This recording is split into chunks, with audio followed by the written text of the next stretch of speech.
Uma situação muito chata, né? Que não pode acontecer no futebol. O torcedor do Atlético fez uma grande festa, fez uma bonita festa para a equipe deles. E eu acho que isso estraga tudo que eles fizeram na arquibancada. Né? Uma atitude feia, que não pode existir, que realmente veio para me agredir, ele chegou a me agredir, só que eu acho que ele se deparou da besteira que ele estava fazendo. Quando ele chegou perto, ele diminuiu ali a força. Né? Mas eu acho que isso não pode ficar impune, porque como aconteceu comigo, não pode acontecer com qualquer um. Né? Se fosse com a nossa torcida fazendo também, eu não aprovaria. Mas eu tenho certeza que, a nossa torcida jamais faria isso. E, acho que estraga um pouco do que foi a festa que eles fizeram aí. Espero que possa ser punido por isso. Cara, o futebol às vezes tem umas coisas que não dá pra gente entender. Ontem o Corinthians venceu o Atlético Paranaense dentro da Arena da Baixada por 1-0. Um jogo horroroso, vamos ser sinceros aqui. E que terminou com um torcedor invadindo o gramado e agredindo o Hugo Souza. Esse cara entrou em campo, afrontou o goleiro ali, foi retirado pelos seguranças, levado para a delegacia, assinou um termo circunstanciado, falou: sou torcedor do Atlético, eu tava bêbado, foi isso que aconteceu, e pronto, foi liberado.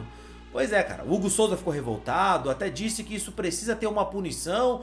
Mas, onde é que a gente vai parar numa situação dessas? O cara entra em campo, agride o goleiro e depois vai pra delegacia, assina um termo circunstanciado e tá liberado. Isso não pode ficar assim, é preciso que pelo menos o Atlético Paranaense faça esse cara nunca mais entrar num estádio, velho. O que as autoridades vão esperar? Vão esperar um cara desse entrar em campo, machucar um jogador ou uma coisa pior ainda? A gente já viu em jogo da Copinha faca dentro do gramado contra ali um jogo de criança ali, de molecada de 20 anos e tinha cara com faca no estádio. A gente já viu acontecer dentro do estádio de futebol invasões, agressões, e a gente vai esperar o quê? Vai esperar pelo pior? Isso não pode ser aceitável. É preciso que se puna exemplarmente esse torcedor. E o Hugo, cara, passando pela situação que ele tá vivendo, depois do jogo ali fez um desabafo, falou que na vida pessoal a namorada, a esposa dele acabou perdendo ali os bebês que eles estavam esperando, os gêmeos. Então assim, vivendo uma situação difícil, entra em campo, respeitando o adversário, fazendo o trabalho dele na carreira, profissionalmente, vivendo um bom momento, pegando muito pelo Corinthians, convocado para a seleção brasileira.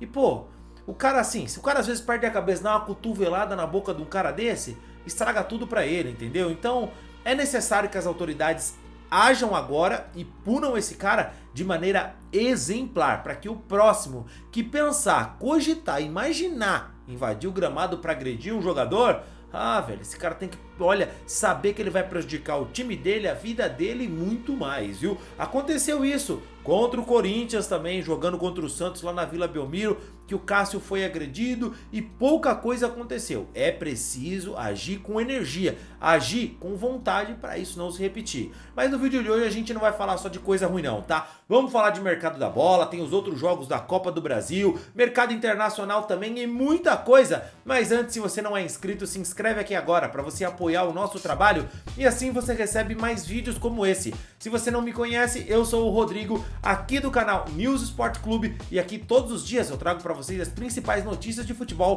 projeto novo, canal novo, e conto com você para apoiar a gente, beleza? Então se inscreve e deixa um like aí para dar uma moral pra gente. O Vasco empatou em 1-1 contra o Botafogo no clássico da amizade, mas que não foi tão amistoso assim. Inclusive, o Diniz deu uma entrevista revoltado por pênalti não marcado. Boa noite. Eu vi a imagem, eu achei um pênalti muito fácil de ser marcado, tão fácil de ser marcado quanto o do Piton.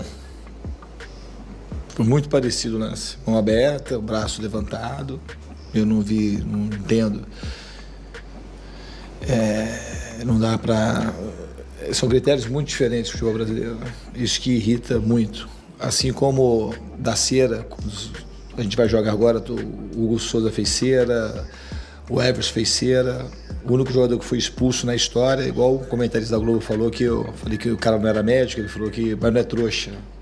Mas todo mundo é trouxa agora, porque o único cara que não é trouxa foi o Flávio, que expulsou o Léo Jardim. O resto tudo é trouxa, desde quando eu comecei a jogar. Tem trouxa a vida inteira, mas naquele jogo específico do Inter, teve um juiz que não foi trouxa. O resto todo mundo é trouxa. Então essa falta de critério que tem, que irrita muito. Se não foi pênalti hoje, não pode ser pênalti do Piton. do Piton foi um cruzamento, hoje foi um chute na direção do gol. E no mercado da bola, o Vasco acertou a contratação do meia paraguaio Brian Granci, de 18 anos, veio do Olímpia e o contrata de empréstimo de 1 ano com opção de compra. Depois do jogo na Arena da Baixada, grama sintética, o Memphis Depay foi até as redes sociais e desabafou, dizendo que não tem condições no Brasil seguir jogando em gramado sintético e que precisa ouvir os seus jogadores. O Santos tem sofrido para encontrar um zagueiro no mercado nessa janela. O clube tentou, o Tomás Palácio da Inter de Milão, tava tudo certo, mas o negócio melou. E agora o Peixe definiu o Zaid Romero do Clube Bruges da Bélgica como novo alvo. O Zaid Romero é argentino, assim como o Palácios, e tem 22 anos. O Santos já apresentou uma proposta ao Bruges por empréstimo de 1 ano com obrigação de compra. O ex-Godoy Cruz e Estudiantes Zaid Romero chegou ao Clube Bruges na temporada passada e de lá pra cá só disputou 20 jogos. O zagueiro jogou inclusive a Champions League com o clube. O Bruges perdeu para o Aston Villa nas oitavas de final na temporada passada. E a informação do interesse do Santos é do jornalista César Luiz Merlo no UOL. E falando ainda de Santos, cara, o Santos está montando uma força-tarefa para conseguir contar com o Guilherme para o restante do Campeonato Brasileiro. Como você sabe, o Santos teve uma invasão ali no seu CT, a coisa não ficou legal, o clima pro lado do Guilherme, ele ouviu algumas coisas, como o torcedor que chegou a dizer para ele: olha, se eu tivesse uma arma aqui agora eu atirava em você, falando tem que tomar tapa na cara de mão aberta, assim, enfim, algumas ameaças que são ridículas pro cara sofrer num ambiente de trabalho. Ele tá ali no CT para trabalhar, para treinar. Você pode não gostar do Guilherme pela qualidade técnica, pode dizer que ele erra gol, que ele, enfim, não é um cara mais efetivo, mas não é um cara vagabundo, não é um cara que deixa de treinar, que deixa de correr, muito pelo contrário, cara. O Guilherme sempre foi um cara conhecido exatamente por essa entrega, e agora ele não se sente mais confortável em estar no Santos. A gente até fez um vídeo sobre isso lá no Futflix, se você quiser corre lá no canal, confere, o vídeo tá muito bacana, muita gente comentando, falando sobre as informações que a gente trouxe ali sobre o Guilherme, e o que eu posso dizer hoje é que o Santos quer contar com ele como titular contra o Fluminense no próximo final de semana. Conhecendo o Guilherme, mesmo desconfortável, mesmo querendo sair, mesmo não estando feliz no Santos, ele é capaz de entrar em campo e jogar, cara, porque é um cara que é sempre muito pra cima, um cara que dá o seu melhor. Às vezes o melhor dele não vai agradar o torcedor, mas esses bandidos, vagabundos que invadiram o CT da Vila Belmiro pra ameaçar o jogador, pra achar que se ajudar, enfim, esses caras aí com certeza não vão estar em campo domingo para representar o Santos. Aí eu te pergunto, ajudaram em que esses caras? Ajudaram o Santos? Sei não, hein? Comenta aí, quero saber a sua opinião. E depois da derrota para o Cruzeiro em casa, o Atlético Mineiro planeja anunciar a saída do Cuca nas próximas horas. A ideia é que seja anunciada uma saída em comum acordo com o treinador.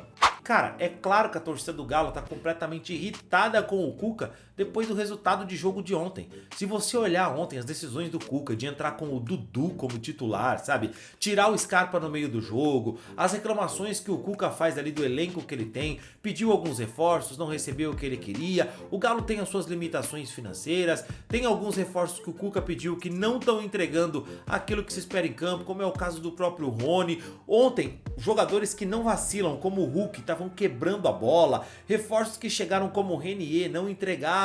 Então assim, o Galo vive uma situação que é complicada. Foi dominado na Copa do Brasil pelo seu maior rival dentro de casa, velho. O Cruzeiro foi enfrentar o Galo ontem dentro da Arena MRV e jogou do jeito que queria. Fez o que queria dentro da Arena MRV da casa do Galo. Então assim, ganhou de 2-0 e porque o Cruzeiro não estava bem. Porque se o Cruzeiro tivesse num dia inspirado, tinha metido 3, 4, acabava com o jogo. E aí, enfim, a torcida do Galo ia ficar revoltada mesmo. O Cuca ainda deu uma coletiva depois dizendo que não tem prazo para melhorar esse time do Galo e nem sabe se vai melhorar. E aí você vai esperar o que da diretoria? Que a diretoria fale: ai caramba, olha, realmente o Cuca tem razão, o problema não é dele, né? O problema é nosso. Cara, não, a diretoria vai trocar o treinador, vai empurrar a bucha para outro. E é assim que funciona o futebol, é assim que a vida toca. E o Cuca sabe disso. E o Gabigol, hein, que tá preparando uma festa para comemorar seu aniversário de 29 anos na sua mansão no Guarujá. De acordo com as informações, o evento vai ser no domingo, vai contar com shows do Jorginho, Matuê, do Teto, e além disso o atacante e a Rafaela vão oficializar em breve um casamento, já que eles planejam construir família ainda em 2025. Informação maravilhosa, mas eu pergunto: e lá pelota, hein, Gabigol? Nada, a torcida do Cruzeiro tá esperando você jogar bola, hein, cara? Pois é, meu, muita gente tá falando aí, parabéns pro Caio Jorge, tá jogando muito, parabéns pra equipe do Cruzeiro. Mas aí, Gabigol, você é o maior salário do Cruzeiro, irmão, tem que jogar bola, hein? Só festinha, tá, não. Agora a torcida do Cruzeiro vai sentir o que tava acontecendo lá no Flamengo, quando o cara não entregava em campo e ainda assim, fora de campo, parecia que tava tudo bem, vamos pra festa, vamos curtir, legal. Pô, tá de brincadeira? Cruzeiro, irmão. E hoje tem sorteio da fase de Liga da Champions League, vai acontecer a partir das 13 horas, daqui a pouquinho. E amanhã a gente vai repercutir bastante aqui, vai falar sobre os adversários de cada equipe, quais vão ser os maiores confrontos. E eu quero você participando aqui com a gente, beleza? Então já deixa aqui nos comentários quem é que você tá torcendo nessa Champions League aí, quem você acha que vai ter o caminho mais fácil. Comenta aí, quero saber. O Botafogo encaminhou o empréstimo do atacante Kaique, de 19 anos, ao Fortaleza. O Milan acertou a contratação do meio-atacante Nkunku do Chelsea. Os clubes chegaram a um acordo verbal no valor de 35 milhões de euros, 220 milhões de reais, e a informação é do repórter Fabrício Romano, que erra muito pouco. Ainda há bônus para serem ativados em caso de metas alcançadas pelo francês na equipe italiana, e com 27 anos ele vai assinar um contrato de 5 com o Milan. Cuidado Chelsea, porque o Tottenham quer te dar um chapéu. Cara, o Tottenham, depois de não conseguir entregar nada para sua torcida, nada do que se esperava, do que se prometia, depois de perder o som, vencer a Liga Europa, tá classificado para Champions League, o Tottenham fez uma péssima Premier League, os caras já queriam o Rodrigo, queriam o Savinho, queriam o Paquetá, eles querem todo mundo, mas o problema é que ninguém quer o Tottenham. E agora, os Spurs estão decididos a dar um chapéu no Chelsea para contratar o Xavi Simons. Pois é, o cara já tá acertado com o Chelsea, tem tudo ok, falta um acordo entre o Chelsea e o Leipzig, mas nessa história toda o Tottenham não acredita que pode dar um chapéu no Chelsea. E assim, vou ser sincero pra vocês, acho engraçado, cara.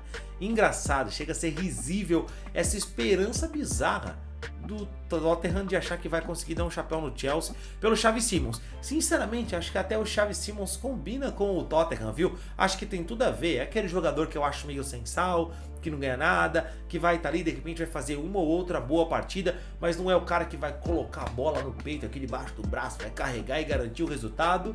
Então acho até que combina ali com o Tottenham. Mas sinceramente, acho que só por ser o Tottenham, o cara evita, né? Só se for a última opção. Vamos ser sinceros aqui, o Tottenham não tem atraído olhares de ninguém. Seria uma boa pro Paquetá, seria uma boa pro Savinho, seria uma boa pro Rodrigo, seria uma boa pro Xavi Simons?